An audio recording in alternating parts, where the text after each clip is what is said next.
नमस्कार। मैं डॉक्टर राहुल धनवानी एक बार फिर आपका अपने चैनल में स्वागत करता हूँ।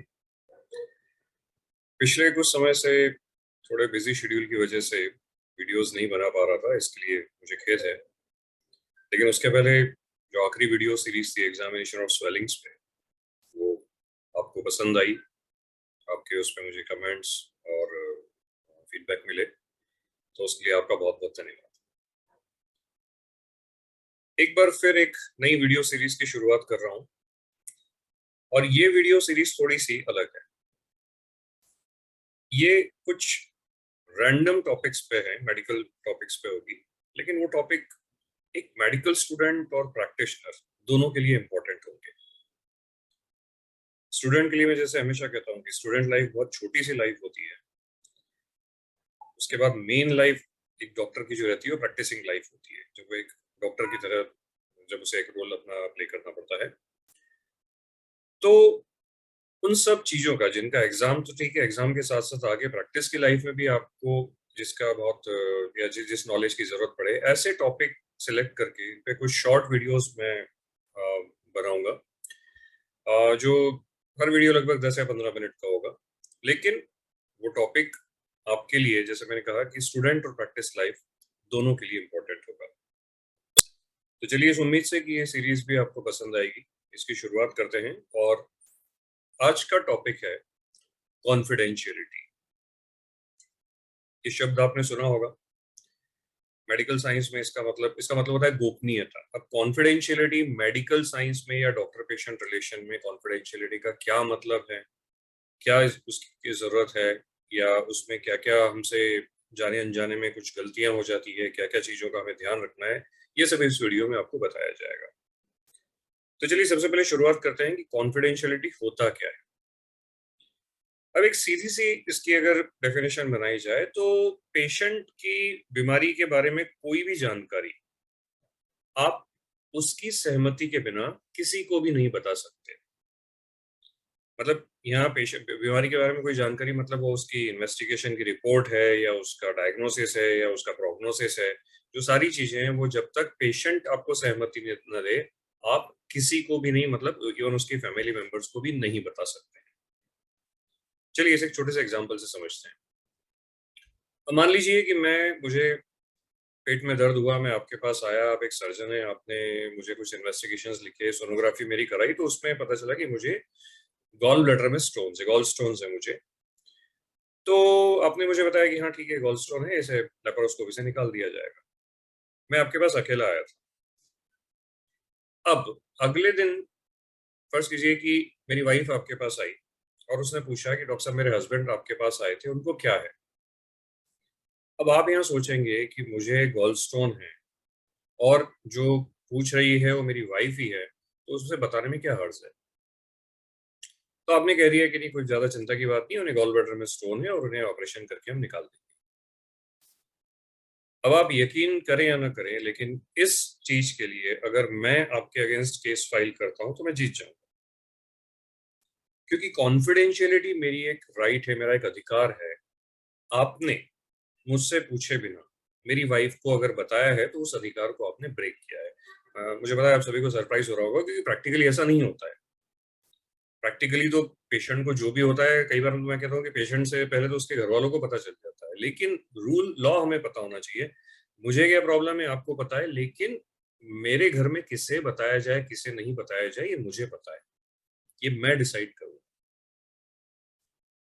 तो ये कहने को तो एक बहुत छोटी सी चीज है, कॉन्फिडेंशियलिटी या गोपनीयता जिसे हम कहते हैं, लेकिन जान जैसे मैंने कहा ना, जाने अनजाने में उसे हम कई बार ब्रेक कर देते हैं, और क्या सावधानियों का ध्यान रखना है इसको हम आगे देखेंगे। तो यहाँ तक उम्मीद करता हूँ कि आपको ये मतलब तो समझ में आ गया कि कॉन्फिडेंशियलिटी का मतलब पेशेंट की जानकारी या पेशेंट की इजाजत के बिना उसकी बीमारी की कोई भी किसी भी प्रकार की जानकारी आप किसी को नहीं दे सकते। अब इसके कुछ एक्सेप्शंस हैं, कुछ सिलेक्टेड एक्सेप्शन में, ज्यादा डिटेल में उसमें नहीं जाऊंगा। जैसे कुछ एक है कि अगर मान लीजिए कम्युनिकेबल डिजीज है, कई बीमारियां कम्युनिकेबल होती है। अब इसी चीज को आप, अगर मैंने अभी आपको गॉलस्टोन बताया था, मान लीजिए ये HIV होती है, ये कम्युनिकेबल डिजीज है, तो इसके बारे में आपको मेरी वाइफ को या दूसरों को बताना जरूरी है, कम से कम मेरी वाइफ को तो बताना जरूरी ही है। इसी तरह कोर्ट ऑफ लॉ में अगर कभी कोई आपको कोर्ट एविडेंस या कोर्ट केस में जब भी कुछ प्रेजेंट करना पड़ता है, या जब हम विटनेस के लिए आपको जाना पड़ता है, जब कोर्ट आपसे कुछ जानकारी मांगता है, तब भी आपको कोर्ट को फाइल देनी पड़ती है। यहाँ भी हम सारी जानकारी ब्रेक कर रहे हैं। या दूसरा, अगर एक कॉमन चीज है मेडिक्लेम में, जब इंश्योरेंस कंपनीज हमसे मांगती है तो फाइल हमें देना पड़ती है। तो ये कुछ ऐसे ब्रेक हैं जो आप, ठीक है, जिन्हें हम मान सकते हैं कि ये परमिसिबल एक्सेप्शन है, कि हाँ, यहाँ पर हमें इसको रूल को ब्रेक करना पड़ता है। लेकिन इस वीडियो को बनाने का जो मेरा मेन पर्पस है कि कॉमन मिस्टेक्स क्या होती है और हमें किन चीजों का ध्यान रखना है, जी, कहां पर हम कॉन्फिडेंशियलिटी को अनजाने में ब्रेक कर देते हैं। अब सबसे पहली चीज, पहला पॉइंट है, सबसे पहले आपने एक बात नोटिस करी होगी कि पेशेंट की फाइल, आपने हॉस्पिटल्स में देखा होगा कई बार कि पेशेंट की फाइल पेशेंट के बेड साइड नहीं रखी जाती है और नर्सिंग स्टेशन पे रखी जाती है।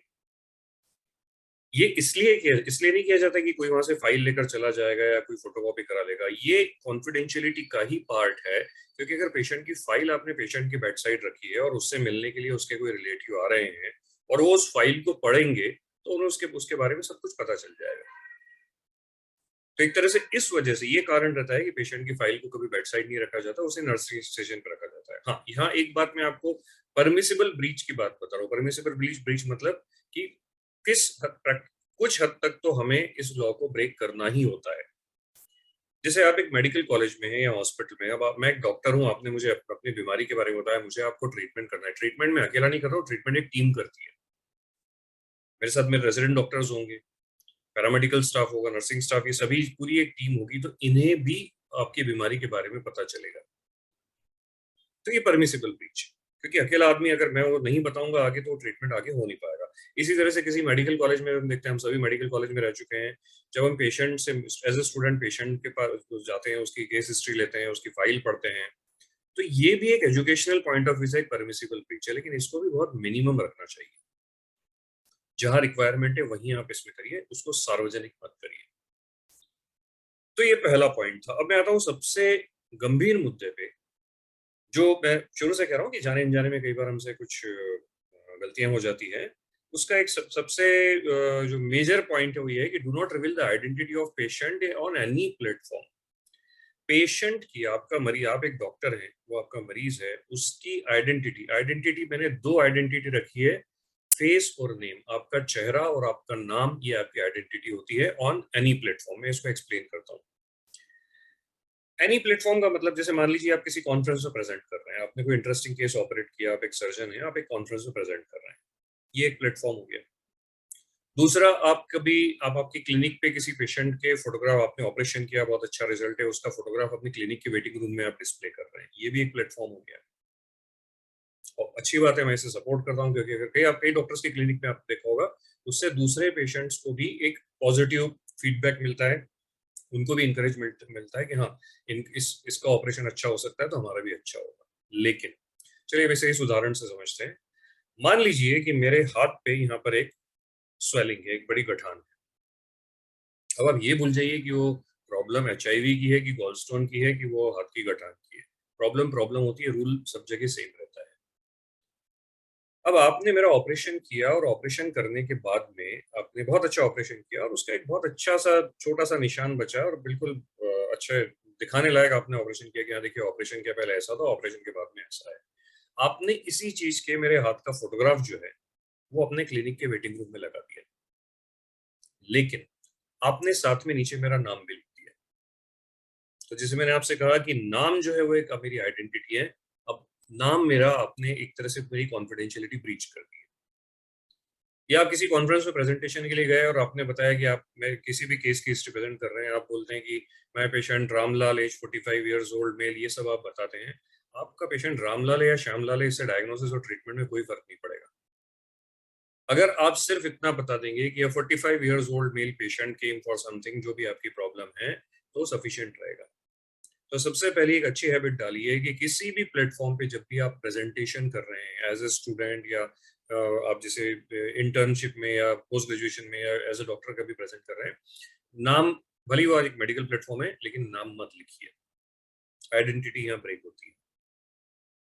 दूसरी चीज, अब इसी केस पे मैं वापस आता हूँ। मान लीजिए आपने मेरा नाम तो नहीं लिखा, लेकिन या थोड़ी देर घटान, मान लीजिए कि यहाँ मेरे शोल्डर पर है। अब आपने जो प्री और पोस्ट ऑफ फोटो आपने लिखी, उसमें मेरा चेहरा भी इंक्लूड कर दिया। नाम नहीं लिखा है आपने।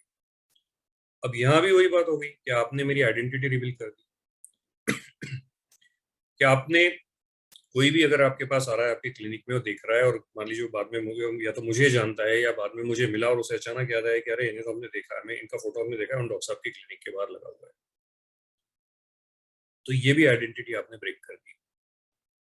तो आपके लिए यही था कि अगर आप सिर्फ इतना पार्ट अगर क्रॉप करके, ना मेरा नाम लिखते ना मेरा उसमें चेहरा इंक्लूड करते, सिर्फ इतना पार्ट भी आप डाल देते तो सफिशिएंट रहता। इनफैक्ट वही सेफ है।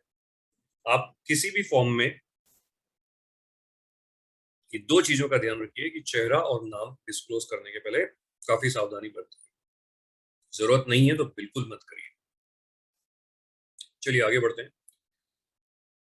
अब एक और आज की तारीख पे एक सोशल मीडिया एक ऐसी चीज आ गई है कि जिसमें हम कुछ भी करते हैं, स्पेशली एकदम हम अगर पहली बार कर रहे हैं कोई चीज, तो तुरंत उसको सोशल मीडिया पे डालने की हमारी इच्छा होती है। तो यहाँ भी वो चीज है, पहली बात तो अगर सोशल मीडिया पे पोस्ट भी कर रहे हैं तो उस आइडेंटिटी को रिवील मत करिए। फोटोग्राफ अगर जैसे अगर फोटोग्राफ ले रहे हैं तो चेहरा मास्क करिए। हाँ, एक एक चीज और बताता हूँ, कई बार आपने देखा होगा कि आईज को कवर कर दिया जाता है ब्लैक स्ट्रिप लगा के। पर्सनली मुझे वो सफिशिएंट नहीं लगता है। मुझे मुझे ऐसा लगता है कि अगर उसको जहां तक हो सके, जब तक चेहरा इंक्लूड करने की बहुत ज्यादा जरूरत नहीं है, तो उसे न किया जाए तो बेहतर है। दूसरी गलती जो कई बार होती है, इन्वेस्टिगेशन रिपोर्ट। आज कोई भी आप कई बार आप किसी पेशेंट की रिपोर्ट रहती है, आपकी किसी रिलेटिव की रिपोर्ट है या किसी पेशेंट किसी की भी आपको मुझसे ही पूछना है या किसी और से पूछना है, हम तुरंत उसका एक फोटो खींचते हैं और डाल देते हैं। व्हाट्सएप पे डाल दिया, फेसबुक पे डाल दिया, और उसका क्या ट्रीटमेंट, ये रिपोर्ट है तो इसका क्या है। इस चीज में भी आप टेक्नोलॉजी यूज करिए। आप उसका ऊपर जो आइडेंटिटी दी है, उसका नाम है या उसके डॉक्टर का नाम है, उतना पार्ट आप क्रॉप कर दीजिए, या उसे क्रॉप कर दीजिए या उसके ऊपर एक थोड़ा उसको ओवरराइट कर दीजिए। ये चीज हमेशा ध्यान रखिए, क्योंकि कोई भी आपकी चीज डाली हुई कब वायरल हो जाएगी, कब फैल जाएगी। अब उस पेशेंट की कोई भी रिपोर्ट है, आई एम सॉरी, मैंने कई बार कोई कॉन्फिडेंशियल चीजें हैं, एक सीमेन एनालिसिस जैसी रिपोर्ट भी कई बार देखी थी मैंने कि सोशल मीडिया पे किसी ने डाल दी थी। तो इन चीजों का ध्यान रखिए, क्योंकि अगर जाने अनजाने में अगर आपसे ये चीज हो गई, ये गलती हो गई, तो मैं पहले ही आपको बता चुका हूँ कि ये एक तरह से उसके रूल को ब्रेक कर रहे हैं, उसकी कॉन्फिडेंशियलिटी को ब्रेक कर रहे हैं। पेशेंट अगर आप पे केस फाइल करे तो बहुत आसानी से जीत जाएगा। आपका इंटेंशन भले ही गलत नहीं था, लेकिन आप पेशेंट के डॉक्टर हैं, पेशेंट ने आपको जानकारी दी है, ये जानकारी सार्वजनिक करने का हक आपको नहीं है। तो सोशल मीडिया हो या आपकी क्लिनिक हो या कोई कॉन्फ्रेंस हो।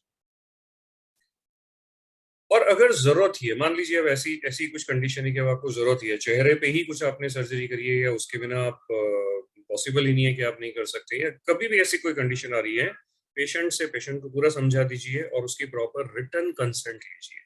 लिखी हुई कंसेंट लीजिए लिखवा कर कि हाँ, ये वो आपको पूरी परमिशन देता है कि आप उसकी जानकारी को किसी ये प्लेटफॉर्म पे या किसी मैगजीन में, अगर आप किसी जर्नल में पब्लिकेशन के लिए भेजना चाहते हैं, तो उसकी आइडेंटिटी उसमें आप रिवील कर रहे हैं, उसे इस पे कोई आपत्ति नहीं होती। तो इन सब चीजों का ध्यान रखिए। जैसे मैंने कहा, ये बहुत छोटी छोटी बातें हैं, कई बार हम लोग पढ़ते भी हैं, समझते भी हैं, लेकिन कई बार उस चीज को थोड़ा सा कैजुअली लेके उसको नजरअंदाज कर दिया जाता है। तो उम्मीद करता हूँ कि ये वीडियो आपको पसंद आया होगा, और बहुत जल्दी इसी तरह के एक दूसरे टॉपिक के साथ, एक नए वीडियो के साथ आपके सामने फिर हाजिर हो। नमस्कार।